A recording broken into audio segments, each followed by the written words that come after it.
이 시간 우리 가운데 함께 계시는 임마누엘의 하나님 앞에 나아갑니다. 하나님의 임재 가운데로 나아가는 주의 백성들을 하나님 기억하여 주시옵소서. 모인 모든 영혼들의 갈급한 심령에 하늘로부터 부어주시는 담비와 같은 은혜가 흘러넘치게 하여 주시고, 우리의 삶이 하나님의 말씀으로 말미암아 새로워지게 하여 주시옵소서. 매일매일 조금씩 어제를 딛고 일어나 하나님의 형상 예수 그리스도의 향기를 드러내는 내일이 되게 하여 주시옵소서. 예수님의 이름으로 축복하며 간절히 기도합니다. 아멘. 우리 좌우에 인사하겠습니다. 하나님의 영광을 위해 삽시다. 하나님의 영광을 위해 삽시다. 또 인사하겠습니다. 하나님의 영광을 기뻐합시다. 하나님의 영광을 기뻐합시다. 오늘 같이 읽었던 본문 말씀으로 오늘날 택하라, 이와 같은 제목으로 함께 은혜를 나누고자 합니다. 우리가 하나님 앞에서 살아가는 인생 속에 때때로 우리의 삶에 무언가를 선택하는 데 있어서 그것이 내게 중요한 가치 기준이 있는 선택일 때가 있고, 그냥 편안하게 선택해도 되는 경우들이 생깁니다. 여러분, 우리 모든 사람들은 살면서 많은 선택을 하면서 살아갑니다. 오늘 여기 오시면서도 아마 어느 길로 갈지 선택하셨을 것이고, 점심시간에 밖에 나가서 음식을 사 먹을 때도 무엇을 먹을지 선택하면서 살아오셨을 것입니다. 프랑스의 실존주의 철학자인 장폴 사르트르가 이런 말을 했다고 합니다. 아주 유명한 말이기는 한데요, 들어보셨을 겁니다. 인생은 B와 D 사이에 있는 C다. 들어보셨죠? birth와 태어남과 death, 죽음 사이에 있는 C, choice다. 즉 우리가 태어나서 죽을 때까지 평생을 무언가를 선택하는 것으로 가득 채워진 삶을 산다라고 이야기하였습니다. 여러분, 우리가 내렸던 선택들 하나하나가 모이고 모여서 오늘의 우리를 만들고 있을 것입니다. 그리고 오늘 우리가 내린 선택이 분명히 모여서 내일에 있는 삶을 결정하게 될 것입니다. 여러분, 그러므로 우리의 삶은 선택으로 가득 채워졌다라고 말해도 과언이 아닐 것입니다. 그런데 모든 선택이 다 중요하지는 않습니다. 선택마다 경중이 있을 수 있습니다. 가볍고 사소한 선택들은 우리가 많이 했습니다. 좀 전에 말씀드린 것처럼 밥 먹으러 가서 짜장면을 먹을 것이냐 짬뽕을 먹을 것이냐, 근데 이렇게 얘기하면 꼭 뒤에 그것이 문제로다 말하고 싶어지는데, 이런 선택을 하거나 여름에 산으로 놀러 갈 것이냐 바다에 놀러 갈 것이냐, 하다못해 자동차를 살 때도 이 정도는 중요하다 생각하실 수도 있는데 현대를 살 거냐 기아를 살 거냐 쌍용을 살 거냐, 이와 같은 선택들을 사람들은 고민하곤 합니다. 근데 의외로 사람들이요, 이 가벼운 선택에 많은 시간을 투자하고 많은 고민을 하면서 결정을 내리고는 합니다. 여러분, 안 그래도 선택할 것 많은 세상 아닙니까? 믿는 사람에게 제일 중요한 것은 그 영혼을 결정지을 만큼 가치 있는지 아닌지를 보는 것이라고 생각합니다. 그러므로 가능하다면 사소한 선택들은 너무 많은 시간과 에너지는 투자하지 마시고 취향대로 편안하게 결정하시기를 바랍니다. 근데 살다 보면 조금 중요한 선택을 해야 될 때가 있습니다. 저와 성도님들 모두 그 중요한 선택을 하면서 여기까지 오셨을 겁니다. 예컨대 누구랑 결혼할 것이냐, 어떤 대학에 들어갈 것이냐, 꿈은 무엇으로 할 것이고 직장은 어디로 할 것이냐, 우리는 이미 그렇게 선택해 왔고 우리의 다음 세대들은 아마 그와 같은 선택 속에서 살아가야 할 것입니다. 여러분, 이 정도 중요한 선택은 쉽게 결정할 수 없죠. 왜냐하면 한번 결정되어지면은 꽤 오랜 시간 동안 우리의 삶을 좌우하기 때문입니다. 한번 들어서면 돌아오기까지 많은 시간과 에너지가 들어갑니다. 그럼에도 불구하고 이와 같은 선택들은 만에 하나 틀렸다면 다시 한번 바로잡을 수 있는 기회가 있습니다. 물론 오랜 시간 돌아왔기 때문에, 그리고 인생은 끝이 있기 때문에 신중하게 선택을 해야겠지만 그래도 우리에게 기회가 있는 선택이라고 말할 수 있을 것입니다. 물론 결혼에 대해서는 좀 신중해야 될 겁니다. 요즘은 결혼도 손쉬운 선택처럼 여기곤 하는데 하나님이 우리 인간에게 주신 하나님과 인간 사이의 사랑을 그대로 묘사하는 선물이기 때문에 더욱 신중해야 합니다. 근데 무엇보다도 정말 중요한 인생 최고의 선택이 남아 있습니다. 아마도 그거는 우리의 생명이 걸린 선택이라고 말할 수 있을 것입니다. 여러분, 죽고 사는 문제가 걸려 있으면 당연히 심사숙고해야 합니다. 마치 짜장면을 먹을 것인지 짬뽕을 먹을 것인지 선택하는 것처럼 손쉽게 선택해서는 안 될 것입니다. 직업이 마음에 안 들면 바꿀 수도 있습니다. 말씀드렸던 것처럼 결혼했는데 정말 어쩔 수 없는 경우에 다시 시작하시는 분들도 있을 수 있습니다. 그런데 만약에 우리가 병원에 가서 검진을 받았는데 의사가 정밀 검진을 받아야 된다라고 말할 때 그것을 선택한다고 이번엔 나는 안 받겠어라고 말하면 그래서는 안 됩니다. 그럴 때는 미루지 마시고 정밀 검진을 받아야 됩니다. 자칫 잘못해서 암세포가 퍼져서 손쓸 수 없는 일이 생길 수도 있지 않겠습니까? 더 중요한 선택이 있습니다. 그것은 바로 우리의 영혼에 관한 선택일 것입니다. 우리의 영혼은 영원한 생명에 관한 이야기 아닙니까?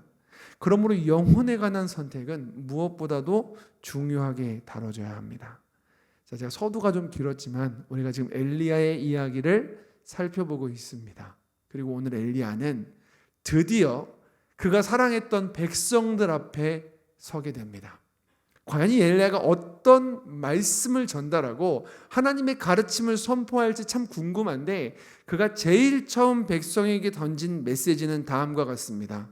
머뭇머뭇거리지 말고 어서 빨리 선택하라 라는 것이었습니다.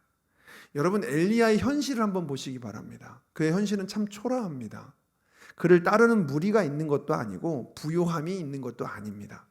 그에 반해서 지금 엘리야의 말에 의해서 아합이 모집한 사람들은 850명이나 되는 화려하게 옷 입은 바알과 아세라의 선지자들, 그리고 아합 왕의 측근들과 군대들, 그 자리에서 여전히 선택하지 못한 채로 서 있는 이스라엘 백성들이었습니다.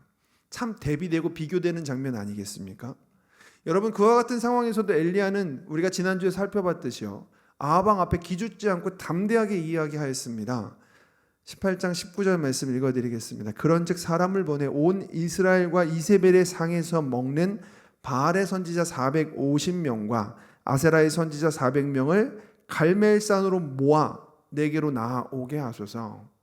참 용맹한 이야기였습니다. 자기 목숨을 노리고 있는 왕 앞에 서서 되려 그에게 지시를 내리는 이 장면을 우리가 보면서 지난주에 이렇게 이야기했습니다. 엘리야가 여호와를 경외함으로 용맹할 수 있었다. 내가 하나님을 의지하였은즉 두려워하지 아니하리니 사람이 내게 어찌하리요 라고 말했었던 시편 기자와 말과 같이 지금 엘리야는 하나님으로 가득 차 있기 때문에 아합 왕의 위세 따위는 두렵지 않은 상태입니다. 자, 그리고 한 가지 더 생각해 볼 게 있습니다. 엘리야가 이토록 용맹할 수 있었던 이유는 그가 하나님의 마음을 아는 사람이었기 때문입니다. 이건 좀 설명이 필요하죠.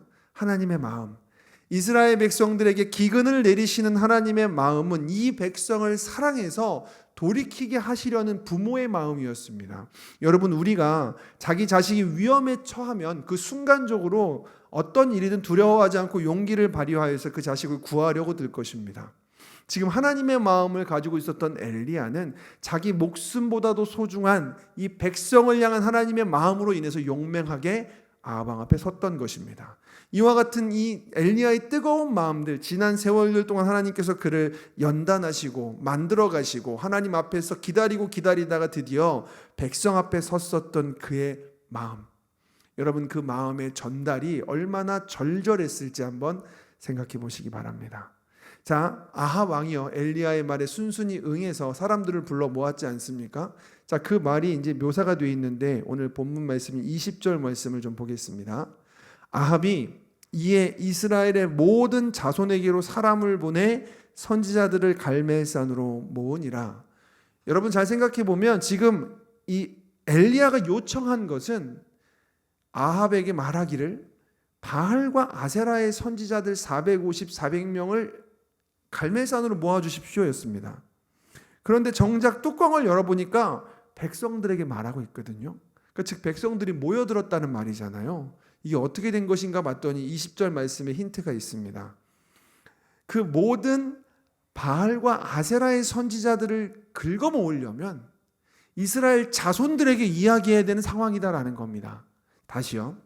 각 지마다 있는 산당에 여호와 대신 바알의 신상과 아세라의 목상이 세워졌을 텐데 그 산당으로 사람을 보내는 것이 아니라 이스라엘 자손들에게 각 지파 족속에 있는 장로들과 지도자들에게 사람을 보내어서 너희 속에서 함께 머물고 있는 선지자들을 갈멜산으로 보내라라고 아합이 요청하고 있다라는 것입니다. 여러분, 이 말이 무슨 뜻인지 이해가 되십니까? 북이스라엘 백성들이요, 여호와 하나님을 떠나서 아합과 이세벨 때문에 바알 신앙에 물들었습니다. 여기까지 우리가 알고 있는 이야기죠. 그리고 하나님은 그것 때문에 3년 반이라는 세월 동안 그들에게 기근을 내리셨습니다. 그런데 지금 백성들은 이상하게도 여전히 바알과 아세라의 선지자들과 함께 있습니다. 심지어 뭔가 느낌이 좀 쎄한 게, 이게 아합과 이세벨이 보내서 그들이 믿고 있는 건지 자기들이 좋아서 믿고 있는 건지 이게 지금 불확실합니다. 바로 그와 같은 상황에서 모인 그들의 모습을 본 엘리야의 선포에 오늘 우리가 주목해 보자라는 것입니다. 사실 그들은 지금 바알 신앙에 물들어 있는 중입니다. 여호와 신앙을 고백하면 죽임을 당하기 때문에 바알 신앙을 믿는 것이 아니라 봤더니 이게 너무 좋은 겁니다. 그래서 그 바알의 신앙이 가지고 있는 의미를 자기들의 의지에 의해서 선택하고 자기의 삶으로 끄집어 들어와서 이제 그들은 즐겁게 바알 신앙을 영위하는 중이었던 것입니다. 여러분, 바알 신앙은 물질 만능주의입니다. 바알이 어떤 신입니까? 폭풍과 우레의 신입니다. 비를 내려줘서 이 땅에 풍년을 주면 부자가 되게 해주겠다라고 하는 신입니다. 또한 바알과 아세라의 연합은 다산의 신이기도 합니다. 결국 너희가 마음껏 쾌락을 신전에서 누리면 많은 자손들도 선물로 주겠다라는 것입니다. 물질 만능주의와 쾌락주의, 오늘날 이 세상에서 가장 큰 힘을 발휘하고 있는 우상 중에 한 가지들 아니겠습니까? 여러분, 모든 시대마다 그 시대를 아우르는 거짓 신들이 존재하고 있습니다. 이 신들은 항상 하나님의 자리에 꽈리를 틀고 앉아서 자신들이 하나님인 양 행동합니다. 그런데 이 신이 실제로 존재합니까? 이 우상들은 실존하는 신이 아닙니다. 이것은 바로 내 마음속에서 내가 가장 하고 싶어하는 것에 대한 욕망의 실체화입니다.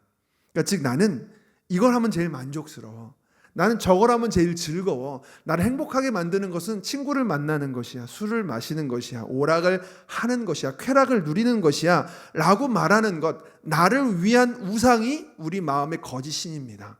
그래서 십계명을 통해서 하나님이 뭐라고 이야기하십니까?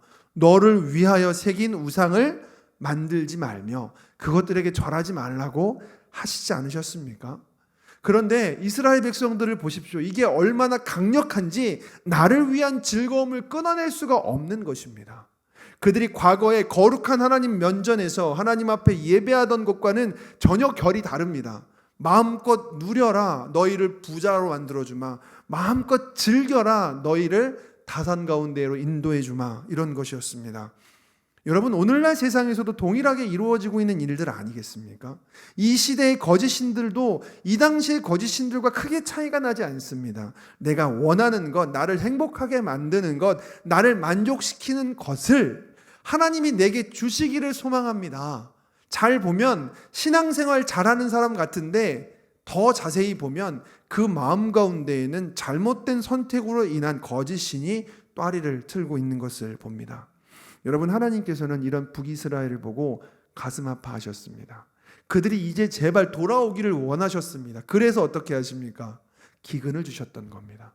그래서 어떻게 하셨습니까? 엘리야를 세웠던 겁니다. 이제 이 백성들이 드디어 하나님의 기회 가운데 서게 됩니다. 그 기회란 지금까지 3년 반 동안 고통했던 것이고 이제 하나님의 남아있는 선지자 엘리야를 마주한 순간이라는 것입니다. 여러분, 이 엘리야가 아합 왕에게 그 바알과 아세라의 선지자들 데리고 오라라고 말했을 때, 그리고 그 과정 속에서 같이 나왔던 이스라엘의 지도자들과 엘리야의 대화를 봤을 때 어떤 생각을 했을까요? 엘리야는 뭐라고 얘기하냐면 너희가 언제까지 머뭇거리겠느냐라고 이야기를 하거든요. 근데 아마 아합 왕이 코웃음을 쳤을 것입니다. 여호와의 신앙? 이거 내가 쟤들한테 믿으라고 해서 믿는다고 네가 생각하는지 모르겠는데 그건 옛날 얘기야.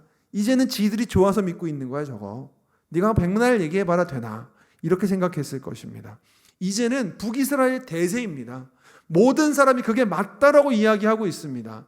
여러분 정말 보면 볼수록 왜 오늘날 우리의 삶을 바알 신앙과 대조하는지 더 확연해지지 않으십니까? 더 많은 사람이 바라보고 있는 대중들이 가지고 있는 심리가 마치 옳은 것인 것처럼 생각하게 만드는 시대.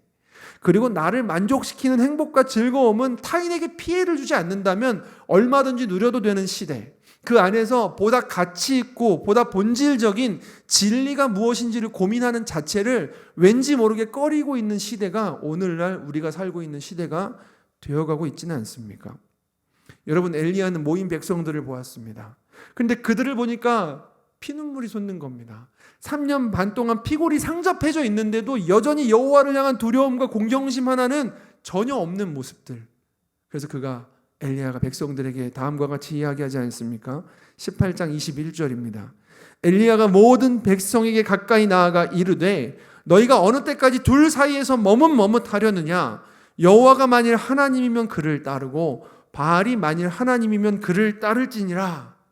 얼마나 가슴 뜨겁습니까? 근데 그 다음 장면 하니 백성이 말 한마디도 대답하지 아니하는지라.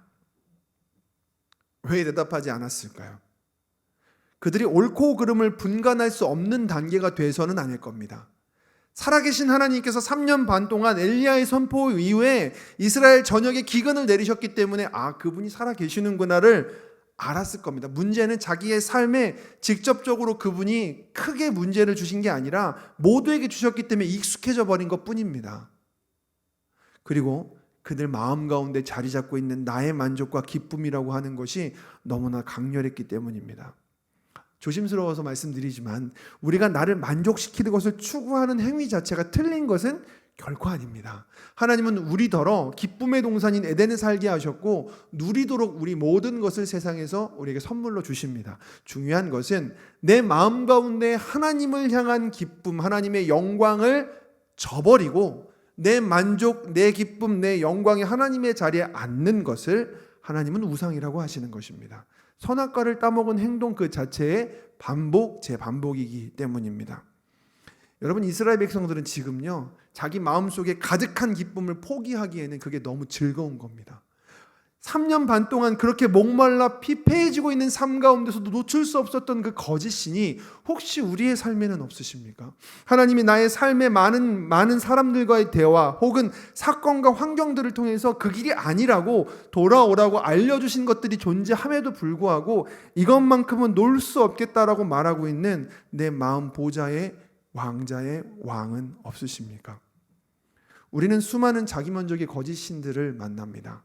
그 신은 성공, 돈, 성취, 로맨스, 쾌락 혹은 오락이나 음식, 심지어 가족이나 사랑일 때도 있습니다. 이 모든 것들에서 하나님을 제하는 순간 그것은 우상이 되는 것입니다. 나를 위해 새긴 우상 말입니다. 여러분 그들을 바라보는 엘리야의 심정이 어떻겠습니까? 제발 돌아와라. 머뭇머뭇거리지 말아라. 이만큼 맞았으면 됐지 않냐. 지금 3년 반이나 되는 세월 동안 하나님이 너에게 분명하게 말씀하셨는데 왜 아직까지도 흔들리고 있냐라고 외치고 있는 줄입니다. 왜 근데도 그와 같은 상황에 걸쳐서 하나님의 선지자가 선포하는데도 이들이 대답이 없습니까?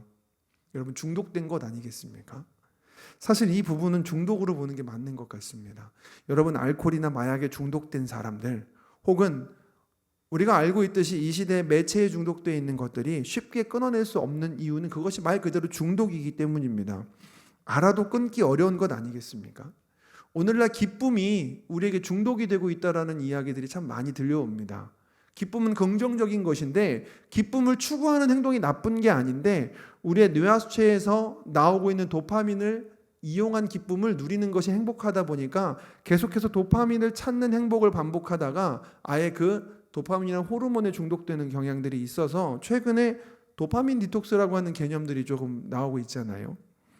그러니까 다시 말해서 이 도파민이 분비가 되면 우리가 의욕이 생기고 또 어떤 일을 인지하기가 좋아지며 행복한 느낌을 받는다고 합니다.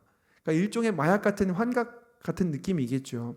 근데 이 도파민이 사랑을 할 때나 자극적인 영상이나 자극적인 상황을 마주할 때 잘 분비가 되다 보니까 요즘은 영상을 보기가 쉽잖아요. 그래서 유튜브를 보거나 아니면 자극적인 영상들을 보거나 심지어 연애를 할 때도 뭐 의학적으로는 1년 반이 지나면 더 이상 연인 가운데도 도파민이 안 생긴대요. 그래서 사람들이 도파민이 끝나면 뭐라고 인지를 하냐면 사랑이 끝났어. 사랑은 그런 거 아니잖아요. 호르몬이 사랑은 아니잖아요. 근데 두근거림이 끝나는 순간은 사랑이 끝났다고 인지하는 게 바로 이 도파민 중독 때문이라고 그런다고 합니다. 그래서 우리의 마음이 계속해서 내가 즐겁고 나를 만족시킬 수 있는 것을 향하다 보니까 도파민을 더 원하게 되고 그러면서 중독되는 순간 증상이 다음과 같다고 합니다. 무기력해지고 쉽게 질리고 귀찮아하는 것. 더 나가면 조현병이 생기고 아니면 쉽게 분노하고. 그래서 영화, 게임 이런 것들을 즐기는 것으로 그치는 게 아니라 그것만 계속해서 주구장창 추구하는 사람들이 감정 컨트롤이 잘 안 되는 시대를 우리는 살고 있습니다.